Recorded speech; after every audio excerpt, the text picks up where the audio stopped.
Hello friends, welcome to our channel. இன்றைக்கி நம்ம வீடியோவில் ஸ்வீட்டான ஒரு ஹல்வா ரெசிபி தான் பார்க்க போகிறோம். ஸோ ஸ்வீட் ரெசிபினாலே நம்மளுக்கு எல்லா மெஷர்மெண்ட்டும் கரெக்டாக இருந்தால் தான் நம்மளோட ஸ்வீட் வந்து கரெக்டான கன்சிஸ்டன்சியில் நம்மளுக்கு கிடைக்கும். ஸோ வீடியோ ஃபுல்லாக ஸ்கிப் பண்ணாமல் பாருங்கள், அப்போ தான் உங்களுக்கு மெஷர்மெண்ட் எல்லாமே கரெக்டாக புரியும். இப்போ வாங்க சுவையான பிரெட் ஹல்வா எப்படி செய்கிறதுன்னு பார்க்கலாம்.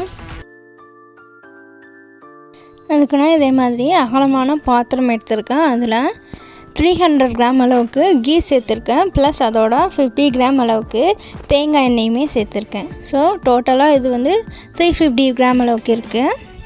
ஸோ இது நல்லா காஞ்சி வந்துக்கட்டும்.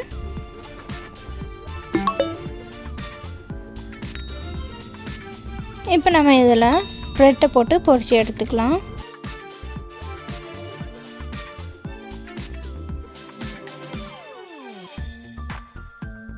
ஸோ நம்ம ஃபுல்லாகவுமே நம்ம கீழே தான் பொரித்து எடுத்துக்க போகிறோம். ஸோ நம்மளோட ஃப்ளேவர் வந்து நம்மளுக்கு நல்லாவே கிடைக்கும்.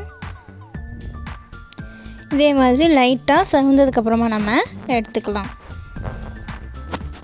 ஸோ டபுள் சைடும் நல்லா டிப் பண்ணிவிட்டு ஒரு 2 செகண்ட் கிட்ட பொரித்து எடுத்துக்கலாம்.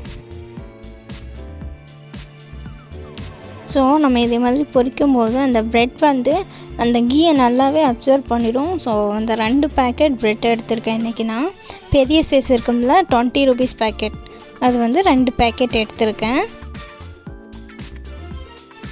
ஸோ 2 பேக்கெட் ப்ரெட்டுக்கு 350 கிராம் அளவுக்கு கீ சேர்த்துருக்கேன். இப்போ நம்ம கரிச்சிடாமல் லைட்டாக ப்ரௌன் ஆகிற வரைக்கும் இதே மாதிரி ஃபுல்லாகவுமே 2 பேக்கெட்டையுமே நான் ஃப்ரை பண்ணி எடுத்துக்க போகிறேன். நீங்கள் தேவைன்னா அந்த கார்னர்ஸை கூட கட் பண்ணி எடுத்துக்கலாம், இல்லைனா அப்படி கூட ஃப்ரை பண்ணி எடுத்துக்கோங்க. இப்போ பாருங்கள், நம்ம ஃப்ரை பண்ணி முடிச்சிட்டோம். தென் நம்ம இதுக்கு வந்து சுகர் சிரப் ரெடி பண்ணிக்க போகிறோம். ஃபஸ்ட் நம்ம இதுக்கு சுகரை வந்து எப்படி மெஷர்மெண்ட் பண்ணுறது அப்படின்னு பார்க்கலாம். நீங்கள் ஒரு பேக்கெட், அதாவது 10 ரூபீஸ் பேக்கெட் ஒரு பேக்கெட் எடுத்துக்கிட்டிங்கன்னா அதுக்கு வந்து 250 கிராம் அளவுக்கு சுகர் எடுத்துக்கணும். ஸோ இதே 20 ரூபீஸ் பேக்கெட்டாக இருந்தால் 500 கிராம் அளவுக்கு சுகர் தேவைப்படும். ஸோ ஒரு பெரிய சைஸ் பேக்கெட்டுக்கு 500 கிராம். நான் இன்றைக்கி 2 பெரிய சைஸ் பேக்கெட் எடுத்திருக்கேன். ஸோ எனக்கு வந்து 1 kg சுகர் தேவைப்படும். தென் இந்த சுகருக்கு எப்படி நம்ம வாட்டர் எடுக்கிறது அப்படிங்கிறதையும் பார்க்கலாம். ஸோ இந்த 1 kg சுகரை நம்ம ஏதாவது ஒரு டம்ப்ளரோ இல்லைனா ஒரு பவுலோ வச்சு நம்ம அளந்து அந்த நம்ம சுகர் சிரப் ரெடி பண்ணக்கூடிய அந்த பாத்திரத்தில் சேர்த்துக்க போகிறோம். ஸோ நான் அதுக்குன்னா இதே மாதிரி ஒரு பவுல் எடுத்திருக்கேன். இந்த பவுலில் நான் அந்த 1 kg சுகரை அந்த பவுல் எந்த அளவுக்கு இருக்கோ அந்த அளவுக்கு நிரப்பி இதே மாதிரி அந்த பாத்திரத்தில் சேர்த்துக்க போகிறேன். தென் இப்போ நம்ம எத்தனை டம்ளர், அதாவது ஒரு டம்ளர் நிறைய சீனிக்கு 1 டம்ளர் நம்ம தண்ணி சேர்த்துக்க போகிறோம். ஸோ எனக்கு பார்த்தீங்கன்னா இந்த டம்ளரில் வந்து 6 அளவு, அதாவது 6 வாட்டி நான் வந்து அளந்து போட்டேன் இந்த 1 kgயை. ஸோ வந்து 6 அளவுக்கு நான் வந்து தண்ணி எடுத்துக்க போகிறேன். ஸோ நம்ம எப்படி ரைஸுக்கு 1க்கு 2 எடுப்போமோ அதே மாதிரி இந்த சுகர் சிரப்புக்கு 1க்கு 1 அப்படிங்கிற அளவில் நம்ம வாட்டர் சேர்த்துக்கலாம்.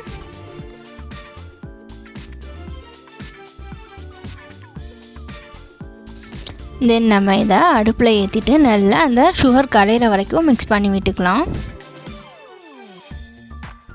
ஸோ ஸ்வீட் ரெசிபினாலே அதில் வந்து இனிப்பு அதிகமாக இருந்தால் தான் நல்லாயிருக்கும். ஸோ வந்து இன்றைக்கி நான் 1 kg கிராம் அளவுக்கு சுகர் எடுத்திருக்கேன். நீங்கள் தேவைன்னா ஒரு 50 கிராம் அளவுக்கு மட்டும் சுகர் கம்மி பண்ணிக்கலாம். ஸோ இது நல்லாவே ஹீட் ஆகிட்டு வரட்டும். ஸோ இந்த ரெசிபியை பொறுத்த வரைக்கும் நம்மளோட அந்த சீனிப்பாகு வந்து கம்பி பதம்லாம் வரணும் அப்படிங்கிற எந்த ஒரு அவசியமும் இல்லை. நல்லா ஹீட் ஆகி வந்தாலே போதும். தென் இதில் நான் ஒரு பிஞ்ச் அளவுக்கு சால்ட்டுமே சேர்த்துருக்கேன். அப்படின்னா நம்மளோட ஸ்வீட்னஸ் வந்து இன்னுமே நல்லா ஹைலைட்டாக தெரியும்.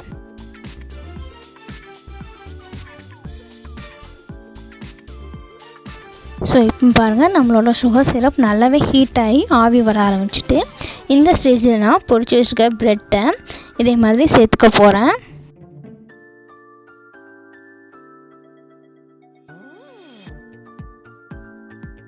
பிரெட் வந்து ஈஸியாகவே தண்ணியில் கரைஞ்சிரும். ஸோ நீங்கள் அப்படியே முழுசாகவே சேர்த்துட்டு நல்லா புஷ் பண்ணி விட்டுட்டு தென் நெக்ஸ்ட் ஸ்டெப் சேர்த்துக்கலாம்.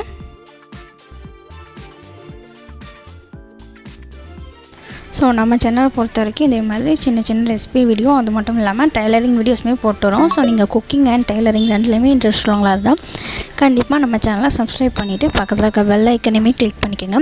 அப்போ தான் நான் போடுற வீடியோஸ் உங்களுக்கு நோட்டிஃபிகேஷனாக வரும். இப்போ பாருங்கள், நான் எல்லா பிரெட்டையுமே இதுக்குள்ளே சேர்த்துட்டேன்.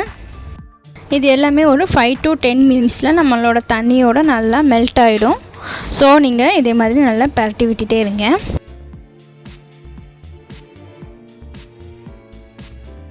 பாருங்கள், அதுவே நம்மளுக்கு ஈஸியாக மெல்ட் ஆகி வந்துடும்.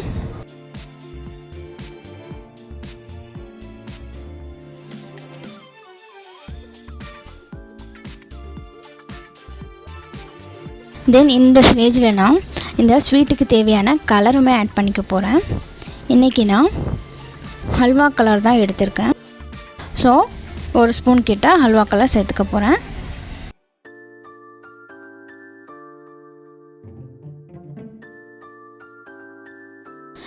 நல்லாவே மிக்ஸ் பண்ணிகிட்டே இருங்க. மிக்ஸ் பண்ண தான் நம்மளோட பிரெட் வந்து நல்லாவே கரைஞ்சி வரும்.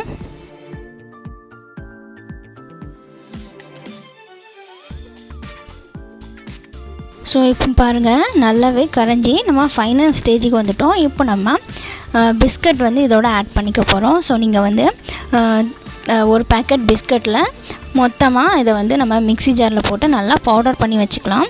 நான் அன்றைக்கி அப்படி முழுசாக உடச்சி போட்டதுனால எனக்கு அந்த சுகர் சிரப்போட அந்த பிஸ்கட் வந்து மெல்ட் ஆகாமல் முழுசாகவே இருந்துச்சு. ஸோ நீங்கள் கண்டிப்பாக மிக்ஸி ஜாரில் பவுடர் பண்ணிவிட்டு இதோட சேர்த்துக்குங்க. அப்போ தான் நம்மளோட ஸ்வீட் வந்து நல்லாவே சேர்ந்த மாதிரி ஒரு ஹல்வா ஸ்டேஜில் கிடைக்கும். ஸோ அந்த பிஸ்கட் பவுடரையுமே சேர்த்து நல்லா மிக்ஸ் பண்ணி விட்டுக்குங்க. ஸோ அவ்வளோதாங்க, நம்ம ஃபைனலாக இதுக்கு தாளித்து கொட்டிக்க போகிறோம். ஸோ அதுக்கு நான் இதே மாதிரி ஒரு பாத்திரத்தில் கீ சேர்த்துக்க போகிறேன். அதாவது நம்ம பிரெட் பொரிச்சிட்டு எக்ஸ்ட்ரா இருக்கும்ல, அந்த கீயை தான் தெளித்து இந்த பாத்திரத்தில் ஆட் பண்ணிக்க போகிறேன். தென் அதில் கொஞ்சமாக முந்திரி அண்ட் திராட்சையுமே சேர்த்து நல்லா ஃப்ரை பண்ணிவிட்டு அந்த ஸ்வீட் மேலே சேர்த்துக்க வேண்டியதான். ஸோ அவ்வளோதாங்க, நம்மளோட பிரெட் ஸ்வீட் ரெடி ஆகிடுச்சி. இந்த பிரெட் ஹல்வாவை நீங்கள் 1 to 3 days வரைக்குமே ஸ்டோர் பண்ணலாம். நம்ம பிரெட் ஃபுல்லாத்தையுமே அந்த கீலையே ஃப்ரை பண்ணதுனால நம்ம அந்த சுகர் சிரப்பை சேர்க்கும் போது அந்த கீ அவ்வளோமே ரிலீஸ் ஆகி நல்லாவே ஒரு ஷைனிங்காக நம்மளோட பிரெட் ஹல்வா ரொம்பவே டேஸ்ட்டாக இருக்கும்.